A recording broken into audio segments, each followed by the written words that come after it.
Okay, in this second video, we've already looked at the norm space Rn with the Euclidean norm. Now let's allow ourselves to think about an arbitrary norm space. It just means a vector space X with a norm, and I'll use this general notation for the norm. What can we do in norm spaces? Well, one of the most important things is convergence of sequences. Let's talk about sequences. A sequence curly braces X of n in X just means that you have vectors x1, x2, x3, etc. in the norm space X. What does it mean for the sequence to converge to a vector x in big X? And to write this, I'll just say symbolically xn arrow x. It means that for all epsilon greater than 0, there exists an n sub 0 in the natural numbers such that the norm of x sub n minus x is less than epsilon for all n greater than or equal to n sub 0.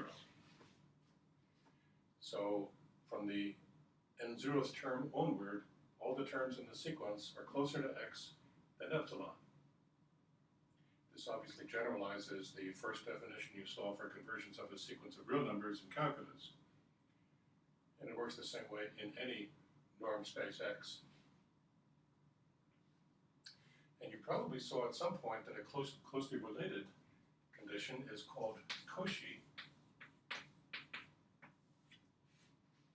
named after mathematician Cauchy, who put some of this on a firm foundation in the 19th century.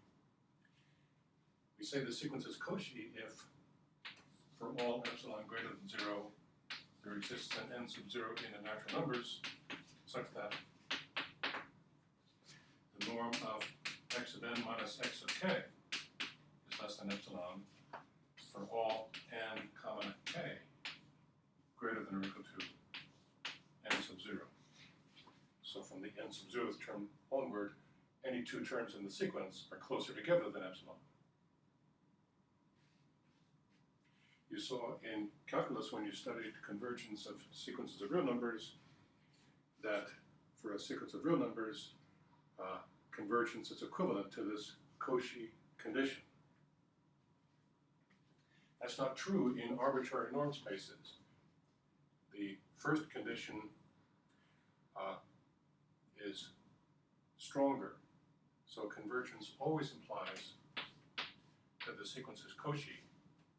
And this happens in any norm space X, but not conversely.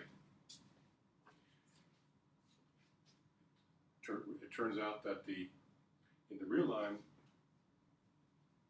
the equivalence of the two conditions rests upon the important property that the real line satisfies the so-called least over bound property, the completeness axiom.